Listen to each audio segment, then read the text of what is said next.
বাংলাদেশের শান্তিপূর্ণ ও নিরাপদ নির্বাচন চায় জাতিসংঘ। বাংলাদেশ থেকে কূটনীতিকদের পরিবারের সদস্যদের সরাচ্ছে ভারত। মধ্যপ্রাচ্যে চূড়ান্ত হামলার প্রস্তুতি ট্রাম্পের। ইরানের দিকে যুক্তরাষ্ট্রের রণতরী।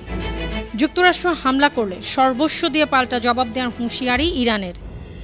এবার ভারতে পুকুরে ভেঙে পড়ল বিমান বাহিনীর প্লেন।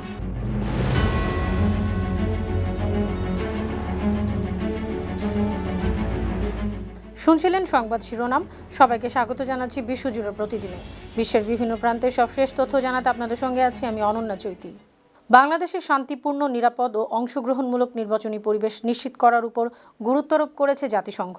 জাতিসংঘের মহাসচিব অ্যান্টনিও গুতেরেসের ডেপুটি মুখপাত্র ফারহান হক বলেছেন, জাতিসংঘ চায় বাংলাদেশের নির্বাচন প্রক্রিয়া এগিয়ে যাক, সুষ্ঠু হোক, যাতে সব মানুষ নিরাপদ ও শান্তিপূর্ণভাবে জীবনযাপন করতে পারেন, ভিন্ন ভিন্ন মতামত স্বাধীনভাবে প্রকাশ করতে পারেন। নির্বাচনের জন্য এমন একটি পরিবেশ নিশ্চিত করতে হবে। নিয়মিত ব্রিফিংয়ে বাংলাদেশের নির্বাচন সংক্রান্ত প্রশ্নের জবাবে তিনি এসব কথা বলেন। নিরাপত্তা পরিস্থিতির বিবেচনা করে বাংলাদেশে কর্মরত ভারতীয় কর্মকর্তাদের পরিবারের সদস্যদের আপাতত দেশে ফিরিয়ে নেওয়ার সিদ্ধান্ত নিয়েছে ভারত। মঙ্গলবার এই সিদ্ধান্ত নেওয়া হয়। বাংলাদেশে আসন্ন জাতীয় সংসদ নির্বাচনের কয়েক সপ্তাহ আগেই এ পদক্ষেপ নেওয়া হলো। বার্তা সংস্থা পিটিআই জানিয়েছে, ঢাকায় ভারতীয় হাই কমিশন সহ বাংলাদেশে ভারতের বিভিন্ন দপ্তরে কর্মরত কর্মকর্তাদের পরিবারের সদস্যদের সাময়িকভাবে ভারতে ফিরে যেতে পরামর্শ দেওয়া হয়েছে। তবে বাংলাদেশে ভারতের কূটনৈতিক মিশন এবং সংশ্লিষ্ট সব দপ্তরে স্বাভাবিক কার্যক্রম চলবে। ইরানে হামলার প্রস্তুতি নিতে নির্দেশ দিয়েছেন যুক্তরাষ্ট্রের প্রেসিডেন্ট ডোনাল্ড ট্রাম্প। বুধবার প্রভাবশালী মার্কিন সংবাদ মাধ্যম ওয়াল স্ট্রিট জার্নাল জানিয়েছে, সুনির্দিষ্ট সামরিক পরিকল্পনা বা অপশন দিতে হোয়াইট হাউস ও প্রতিরক্ষা মন্ত্রণালয়কে তাগিদ দিচ্ছেন তিনি। ট্রাম্পের এই নির্দেশের পর মধ্যপ্রাচ্যে বড় ধরনের যুদ্ধের আশঙ্কা সৃষ্টি হয়েছে। প্রেসিডেন্টের নির্দেশ পাওয়ার পর হোয়াইট হাউস এবং পেন্টাগন কৌশল নির্ধারণ করেছে। পরিকল্পনায় ইরানের সামরিক লক্ষ্যবস্তুতে হামলা এবং বর্তমান সরকার পতনের ছক আছে।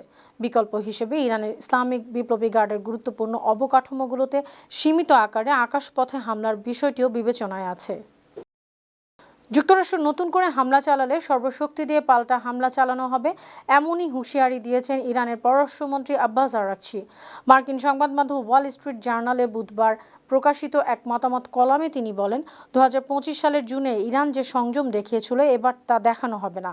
তার ভাষায়, নতুন হামলার শিকার হলে ইরানের শক্তিশালী সামরিক বাহিনীর উপর কোনো সীমাবদ্ধতা থাকবে না। আরাগচি আরও বলেন, একটি পূর্ণমাত্রার যুদ্ধ দীর্ঘ ও ভয়াবহ হবে, যা পুরো মধ্যপ্রাচ্য ছাড়িয়ে বিশ্বব্যাপী সাধারণ মানুষের উপর প্রভাব ফেলবে। প্রেসিডেন্ট ডোনাল্ড ট্রাম্পের দ্বিতীয় মেয়াদের প্রথম বার্ষিকী উপলক্ষে যুক্তরাষ্ট্রের বিভিন্ন শহর ও বিশ্ববিদ্যালয়ে হাজার হাজার শিক্ষার্থী ও শ্রমিক ব্যাপক বিক্ষোভ করেছেন। মঙ্গলবার এসব কর্মসূচিতে ট্রাম্প প্রশাসনের আগ্রাসী অভিবাসন নীতির বিরুদ্ধে ক্ষোভ জানানো হয়। সম্প্রতি মিনিয়াপলিসে ইমিগ্রেশন অ্যান্ড কাস্টমস এনফোর্সমেন্ট এজেন্টের গুলিতে 37 বছর বয়সী মার্কিন নাগরিক রেনি গুড নিহত হওয়ার ঘটনায় এ গণবিক্ষোভ নতুন মাত্রা পায়। রয়টার্স জানিয়েছে, ওয়াশিংটন ডিসি থেকে শুরু করে নর্থ ক্যারোলিনা এবং ওহিও পর্যন্ত বিক্ষোভকারীরা রাজপথে নেমে ট্রাম্পের অভিবাসন অভিযানের তীব্র নিন্দা জানিয়েছেন।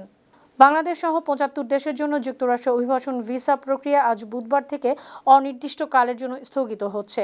একই সঙ্গে বাংলাদেশ সহ প্রায় 38টি দেশের নাগরিকদের মধ্যে যারা ব্যবসা বা পর্যটনের উদ্দেশ্যে আমেরিকা যাবেন তাদের জন্য সর্বোচ্চ $15,000 পর্যন্ত ভিসা বন্ড দেওয়ার প্রক্রিয়া থেকে চালু হচ্ছে।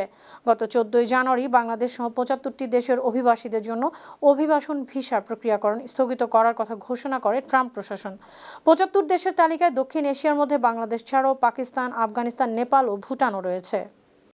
গাজায় শান্তি স্থাপনে যুক্তরাষ্ট্রের প্রেসিডেন্ট ডোনাল্ড ট্রাম্প ঘোষিত বোর্ড অব পিসে যোগ দিবেন ইসরায়েলের প্রধানমন্ত্রী বেনিয়ামিন নেতানিয়াহু।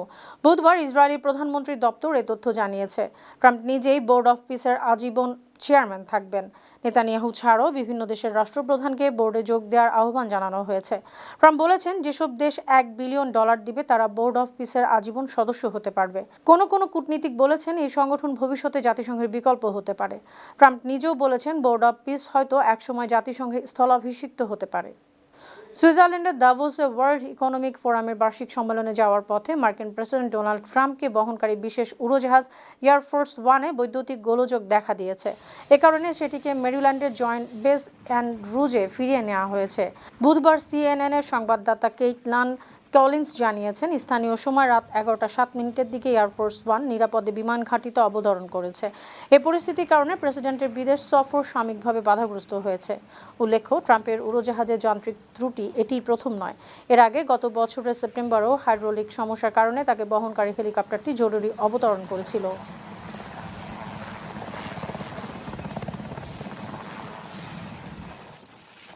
যুক্তরাষ্ট্রের প্রেসিডেন্ট ডোনাল্ড ট্রাম্প সামাজিক যোগাযোগ মাধ্যম পোস্টে জানিয়েছেন, পিছু হটার সুযোগ নেই, গ্রিনল্যান্ড অপরিহার্য। অন্যদিকে এক প্রেস ব্রিফিংয়ে ট্রাম্প আশাবাদ জানিয়েছেন, গ্রিনল্যান্ডের বিষয় সবকিছু বেশ ভালোভাবে মীমাংসা হবে। গ্রিনল্যান্ডের জন্য ন্যাটো জোট ভেঙে যাওয়ার মতো মূল্য দিতে তিনি প্রস্তুত কিনা বিবিসির এমন এক প্রশ্নের জবাবে ট্রাম্প বলেন, তিনি ন্যাটোর জন্য যত কিছু করেছেন তা আর কেউ করেনি। তারা ন্যাটোর সহায়তায় এগিয়ে যাবেন, কিন্তু ন্যাটো তাদেরকে সহায়তা করবে কিনা তা নিয়ে সন্দেহ আছে। এদিকে সুইজারল্যান্ডের দাভোসে বিশ্ব অর্থনৈতিক ফোরামের বৈঠকে ফ্রান্সের প্রেসিডেন্ট ইমানুয়েল ম্যাক্রো বলেছেন, বিশ্ব নিয়মবিহীন এক ব্যবস্থার দিকে এগিয়ে যাচ্ছে। কানাডার প্রধানমন্ত্রী মার্ক কার্নি বলেছেন, পুরনো বিশ্ব ব্যবস্থা আর ফিরে আসছে না।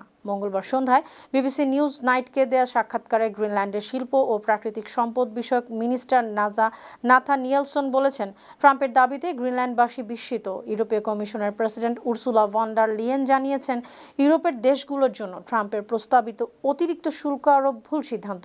ইউরোপীয় ইউনিয়ন গ্রিনল্যান্ড ও ডেনমার্কের পাশে পূর্ণ সংহতির সাথে আছে। উত্তরপ্রদেশের প্রয়াগরাজে বুধবার একটি ভারতীয় বিমান বাহিনীর প্রশিক্ষণ প্লেন পুকুরে বিধ্বস্ত হয়েছে। 2 পাইলট নিরাপদে বের হয়ে উদ্ধার হয়েছেন। দুর্ঘটনার সময় কোনো বেসামরিক হতাহতের ঘটনা ঘটেনি এবং সম্পত্তির ক্ষয়ক্ষতি হয়নি। বিমান বাহিনী জানিয়েছে, এটি নিয়মিত প্রশিক্ষণ উড্ডয়নের সময় ঘটে। বর্তমানে দুর্ঘটনার কারণ খতিয়ে দেখতে তদন্ত চলছে। সাম্প্রতিক বছরগুলোতে ভারতের বিভিন্ন স্থানে প্রশিক্ষণ ও যুদ্ধবিমান দুর্ঘটনা ঘটার নজির রয়েছে। সুপ্রিয় দর্শক, এই ছিল আজকের বিশ্বজুড়ে প্রতিদিনের আয়োজনে। দেশ বিদেশে বিভিন্ন খবর নিয়ে আবার আপনাদের সামনে হাজির হব। সেই পর্যন্ত ভালো থাকুন, সুস্থ থাকুন, বানু টিভির সঙ্গেই থাকুন। ধন্যবাদ।